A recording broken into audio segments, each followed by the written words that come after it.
Hi, my name is Representative Ephraim Elliott, and you've just been placed on alert.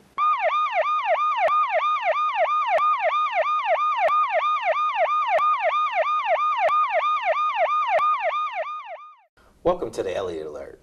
My guest today is Mr. Clarence Davis, who's a candidate for mayor of Pine Bluff. Good morning, Mr. Davis. How are you, Mr. sir? Elliott, I'm doing great. How you doing? Good, good.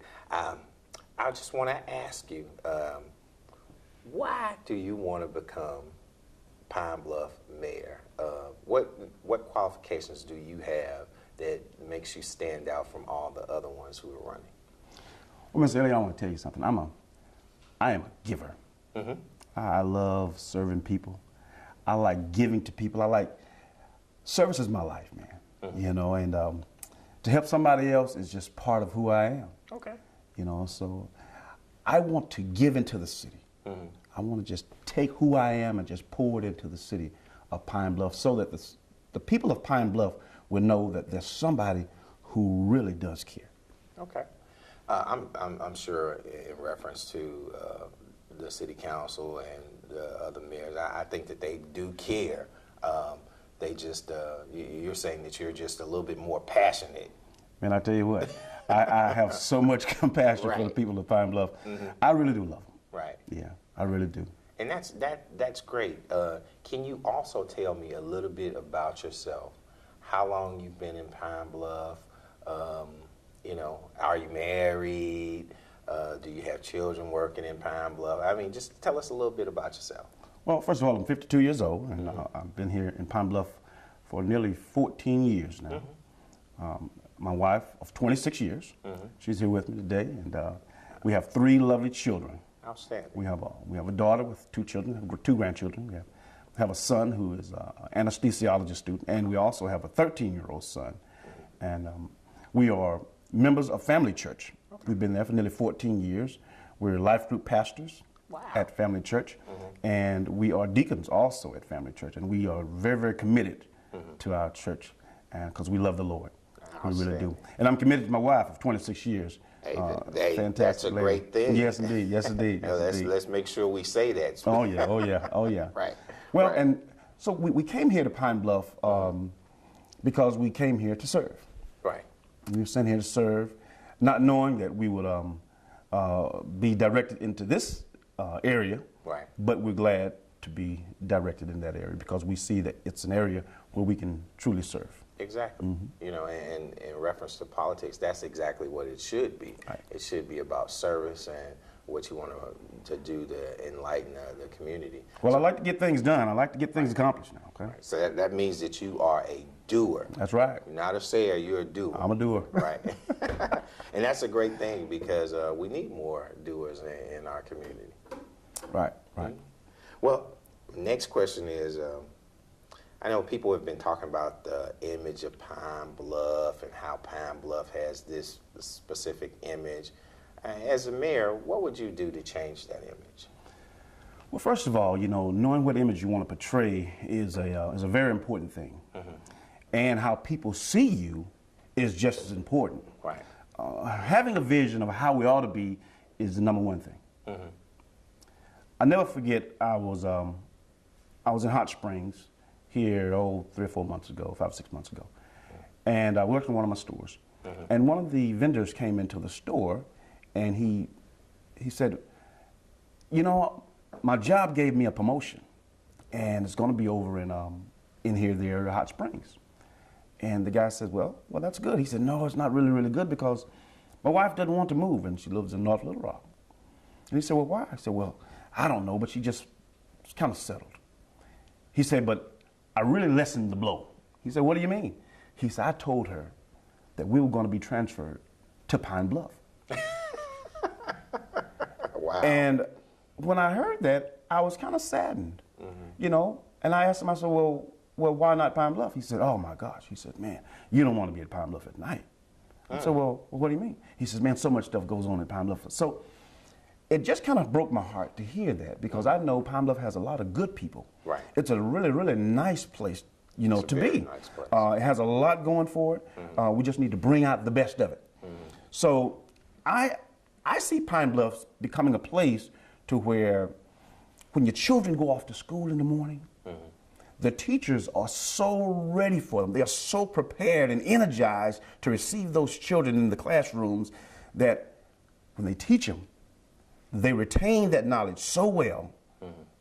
Then when they go home, their eyes are beaming and their little minds are going so fast that when their parents see them, they're like, what is going on with you? And they want to just explode with the information that the teacher has taught them that day. That's awesome. That is. That's awesome. I also see Pine Bluff as being a place where we have shops, many, many shops, shopping centers, big ones, small ones, where we have mini malls. I mean, we just have a lot of things like clothing outlets. Yeah, I mean, there's nothing wrong with the ones we have, but the more shops you have, the more people that can be employed. Right. Okay? Lots of restaurants. You know, a Golden Corral, a TGIF, or, you know, a Granny's restaurant, or whatever. Right. A lot of restaurants all scattered throughout the city and on the outskirts of the city also. Lots of entertainment for all ages. We need some entertainment. Right. You know, this is the vision I have for Pine Bluff. I see Pine Bluff where the children have lots to do. Plenty. You know, you keep them out of trouble. You give them something to do, they won't get into the things that they're not supposed to do. Right. You see, I see Pine Bluff being a really, really nice place. A nice place where it's very, very safe to go out at night. It's safe to go down the street. It's just a safe place. You know, and we have some elderly people who come into the city and they want a place to retire. Right. We got to have a place for them to come and just relax.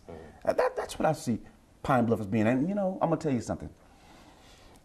I hear a lot of people, well, used to, I don't hear too many right now, but they still may be, calling it Crime Bluff. Sad commentary there.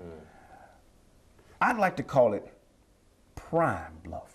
Prime Bluff. Prime Bluff. That sounds prime for raising a family. Prime for doing business and becoming entrepreneurs. I like entrepreneurs because I'm an entrepreneur myself, okay? Right. And prime for good shopping and entertainment. Prime Bluff. How about that? That sounds great. That is outstanding. We're going to have to take a break, but when we come back from the break, we'll elaborate a little bit more about Prime Bluff. Prime Bluff. All right. Thanks. You believe this guy? Are you trying to start a wildfire?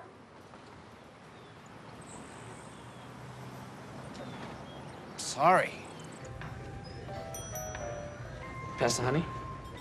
9 out of 10 wildfires are caused by humans. Only you can prevent wildfires. Coming home can be hard if you're a veteran of Iraq or Afghanistan. You may feel like you're all alone, but you're not alone. At IAVA.org, your fellow vets are all around you.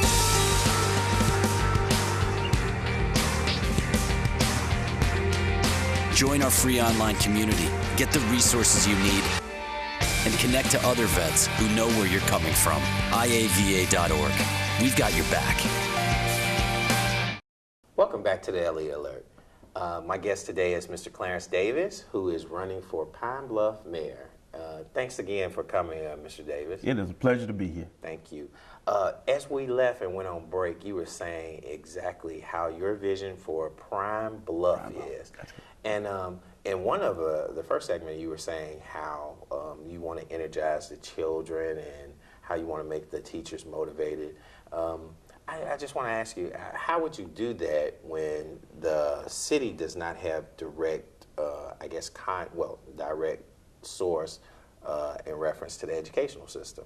It's the, it's the different school boards and it's the different state educational funds. But how is Pine Bluff gonna mix all those things together? That's a real good question. You know, all of us have influence. You know, we don't just have to go into the classroom and be the teachers. By the way, I've taught school before. Okay. You know, I've been in the educational system for a very long time. Taught Head Start for 10 years in Hattiesburg, Mississippi. I was a director of one of the Head Starts. So I understand, you know, what goes on in the classroom. Right. I understand what the teachers have to deal with and how the teachers learn and how they implement. Now, leadership in the city or in any area of life, You can influence people. Right. Just by saying, hey, you know, you're doing a great job, or I appreciate what you're doing there. We have got to be a type of a people who note that if this person can do it, wow, so can I. People like the firemen, people like the police officers, people like doctors and dentists, they can actually go into the classrooms and just walk through the classrooms, and these children, these students, scholars, if you may add, they can see that, wow, I want to be like these people. Right. Yeah, so we can have influence on them. Not only do we have to have influence inside the classroom, we can have influence outside, such as yourself. You can get a group of kids together in the afternoon or on a Saturday and just talk to them. Right. And what we're doing, even on a Saturday or on a Sunday evening, we're actually transmitting or transferring our perspective to them, so that when they go into the classroom, they say, wow, I want to be like that. So that means I have to study a little bit harder in order to attain those goals. And so those are the kind of things that your vision with Pine Bluff is, being the mayor's office being more interactive with the community. Exactly. As well as holding the police and fire department accountable for going and interacting with them. Well, yes. So, I mean, that's a great thing. And any of the businesses, Businesses too. you know, the CEOs of businesses go into the school systems just to walk through the hallways. You know, big brothers, big sisters, just walking through the hallways, talking to them. Influence. So those are the type of things that are going to be encouraged in reference to your administration. Is that Exactly. correct? Exactly. That is great. And you also spoke about a lot of different businesses coming in and having these different shops and stuff like that. Now, exactly how are you going to be able to do that? I know we've been trying to do it for years, but how do you see Pine Bluff or you getting this job accomplished? Well, you know, that's a good question. I've been asked that question a lot. I, as the mayor, only have so much influence, okay, as far as how businesses will come or businesses stay. Just so much. The key word is we. Right. See, we as a people must be responsible enough to attain the knowledge and the skills that are necessary to draw the attention of businesses, so that they will give Prime Bluff, if you may, a second look. They got to look at us again and say, oh, wow, those people down there in Pine Bluff, they really have something going on. You see, we have to be workers with great attitudes. It's not just the mayor, not just the city council, but we as a community have to have that excellent work ethic. You know, unfortunately, too many of our young individuals now, they just want to have just a job. And that's okay. We understand they want to take care of their families or have a little money in their pocket. That's okay. But we want to have something to shoot for. We want to have some goals. We want to have something that we can reach for, you know, a profession. What about being a dental hygienist or being a scientist or being, well, an anesthesiologist, as my son is striving to be. You see, we got to have something more that we want. And that's part of my slogan, expect more. Expect more. Prime Bluff. Right. Prime Bluff. Prime Bluff. Expect more. And so, you know, we can do it together. Right. It takes all of us together, not just me, the mayor, as the mayor, but it takes all of us working together. You, my wife, the guys and gals down the street, the teachers. It takes the ministers getting involved. It takes everybody to get involved to draw businesses and keep businesses here. And we got to be willing to communicate with the business owners. We got to be willing to talk to them, because they have concerns. You know, whether it's safety or whether it's whatever it is, they have those concerns, and we have to be willing to talk to those guys and see what their concerns are, and do what we can as leaders to help to implement and help to bring about change in those concerns with them. So what you're actually saying is there's an open door in reference to communication with the businesses and your constituent base. That seems kind of hard, because you may have to retrain the way people think in the community. Well, yeah. I mean, is that a doable thing? Oh, yes. You see, and it starts at the top. You see, training is something that we all have to go through. Right. And I'll tell you something. We experience so much negative around us. I can't do this. I can't do that. Don't.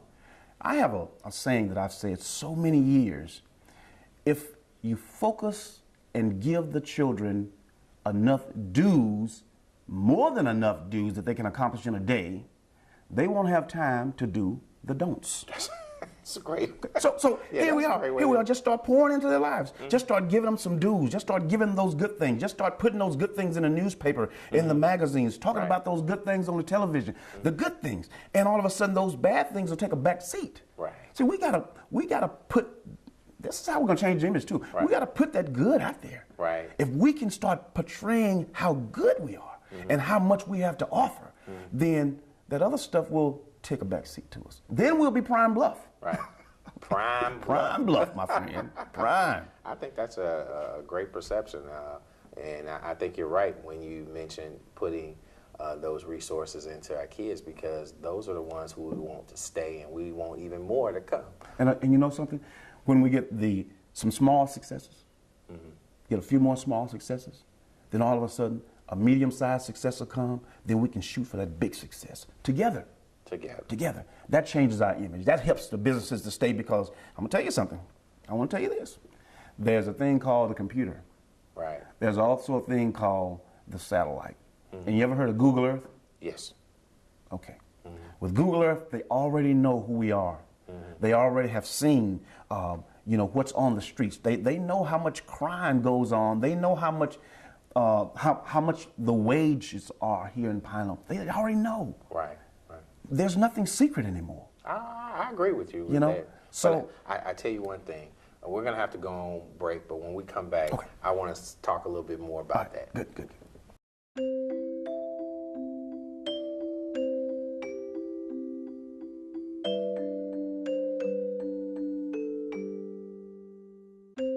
Lead paint poisoning affects 1 million children today. If you're pregnant or have young children and your home was built before 1978, you could be at risk. Learn how to protect your family. To find your home's danger zones, the health effects, or just to find help, log on to leadfreekids.org. When you're on this team, you learn to never give up. Even if you're down, third-string quarterback, clock ticking, Hostile environment, exhausted, you can never lose hope. There are over 13 million people in the Horn of Africa affected by famine, war, and drought that are counting on us for help. More people affected than the population of New York City and Los Angeles combined. And we can't give up. Please go to this site and forward the facts about this crisis to everyone you know. Do more than donate. Forward the facts.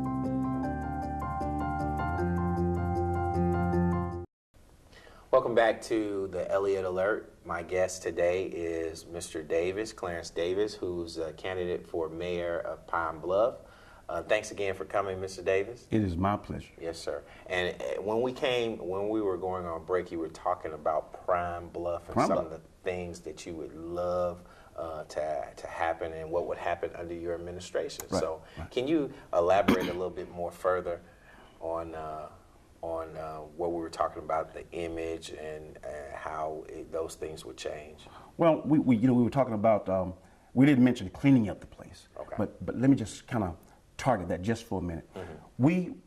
Because we have people that are watching us all the time, via satellite, Google, if you may, we really have to clean it up. Right. We've got to clean it up. We have to clean up our own yard. We have to clean up the streets. We have to clean up the place so that when they look at Pine Bluff, they see a nice place. They see a nice place where nice people can come and live. You know, needless to say, but people look on the outside first. They see what you look like on the outside. They see your rundown buildings. They see the trash on your streets.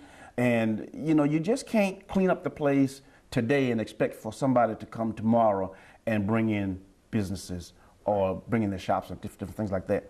They want to see a nice place. When a person decides they want to relocate, and as far as moving somewhere, when they drive through, sometimes that's exactly what they do, drive through. Right. And just keep going to another town where the streets are not dirty, where the grass is not grown up so high. But so now we got to clean it up. Is Pine Bluff really in that kind of shape that someone who's driving through would say that it's not a decent place to stay? I mean, do you think that Pine Bluff is like that, or is it just certain areas? Have you driven around Pine Bluff lately? Yes, Okay. I drive around Pine Bluff every day. I do too. I do too. I've driven all around Pine Bluff, around the outskirts of Pine Bluff and the inner city. Yes, it is. Pine Bluff needs to be cleaned up, It needs to be and we know it, and we can't hide it. Right. And there's no sense in trying to clean it up at homecoming for UAPB, or just for that, you know, Right, or just when when the president, first lady, decides to drive through. Martha Mitchell is not the only place we need to clean up. Right. We need to clean up Dollaway Road. We need to clean up LA Plexus Drive. We need to clean up University Drive. We need to clean up Olive Street. We need to clean it all up. Okay. It needs to be clean. Okay. All right. Yeah. And after the cleanup, you were saying? After cleanup, then we're going to work it as far as keeping the image together. We're going to clean up the streets. We're going to clean up us. And the way we clean up us is that the leadership starts. But now, there's one thing I wanted to get to. You know, I wanted to talk to you about the drug problem. I know you had mentioned something during the break about the drug problem. We got a lot of drugs and a lot of crime going on in Pine Bluff. We really do. You know, I know the statistics say that the crime has gone down, but yes, it might have gone down a little bit. But I really do have a lot of compassion for the people who are addicted on drugs. I got a lot of compassion on people that do crime. I got compassion for those folk. But I'm going to tell you, drugs will lead people to doing bad things. But my main concern is to take care of the people of Pine Bluff. I want to make sure that the good law-abiding citizens are protected in every way that I can do. Now, I know that I'm just one person, but we have a police force. The mayor of the city also can ask for the assistance of the sheriff department. Yes. Can also ask for the assistance of the state police and the state trooper. And anybody else that he needs to come in and help to make sure that the good citizens of this city are well protected. So that those cats and gals that are out there on the drugs and whatnot, I know they need help, and we're going to provide some help for them, you know, in rehab and different things like that, but they're not going to ruin our city with their habits. Right. They're not going to do that. So what you're saying is you're going to hold people accountable. Oh, yeah. And you're going to give them opportunity to change, but if they don't change, then we got to change the venue for them. We got to change the venue for them. That's well, right. We have enough prisons around. Well, I understand. Yeah, I understand. Right. I understand. So, and even though that we have this image and it may be a negative image, and you're planning on changing those things, what other things are you going to do to kind of help bring the youth back and so that they can stay? You know, because we have two colleges. We have CARC and we have UAPB. Those kids are graduating and leaving out, but it seems as though what you're saying is we're going to make a conscious effort to make sure that those kids have the necessary resources and the ability to stay here in Pine Bluff. Well, you know, one of the reasons they leave is because there are no jobs. Wow. Okay. Economic development is a big, big issue. However, serious economic development takes serious planning. Right. We have to really, really, really, really plan. And as leaders, we have to invite people like bankers and educators and ministers, and we have to have business owners. We have to have ordinary citizens who want extraordinary results. We have to invite them into a meeting so we can say, let's put our minds together so that we can strive to make sure that our economic development here in Pine Bluff is top notch. Now, I want to make the city shine. If we have the city shining, then somebody on the outside will see that and they'll say, wow, what's going on down there? Boy, I miss saying something. I want to say this to you. I'll never forget, about 3 or 4 years ago, I was coming from Little Rock and I was at Redfield and I saw this just in my vision or in my dream or something. I saw just a huge light down toward Pine Bluff, and I said, what in the world is that? And something on the inside of me said, that is Pine Bluff. And you're going to be part of that. Pine Bluff is going to be a place booming with jobs. Booming with jobs. It's going to be a lot of people coming from all around to go to work in Pine Bluff. There's going to be jobs there with a lot of good wages. Not mediocre jobs, but good jobs, skilled jobs. So we have to be ready for that. Now, I'm going to tell you something else. The governor of this state has put in place a large sum of money that's called the Governor's Quick Action Closing Fund. Yes. Yes, sir. I'm familiar with that. You're familiar with that? Good deal. And so the cities also can put in place the mayoral Quick Action Closing Fund with extra revenue that we may have. Okay, and I'm sure we can have some extra revenue, and we can take that money along with the some monies that the governor has, along with cleaning up our city, along with getting ourselves sharpened as far as our skills and our educational level, and we can draw companies, and our youth won't have to leave and go off to work because that's what they want. They can stay right here and provide money for their families. For somebody who wants to get in contact with your campaign and be a part of Prime Bluff, how would they contact you? Well, they can call me direct. My phone number is 870-413-9913. Or they can visit the website. The website is restorepinebluff.com. Or you can find me on Facebook. Okay, well, that sounds good. Okay. I want to let you know, Mr. Davis, you've just been placed on alert. Thank you very much. And thank you for coming. All right.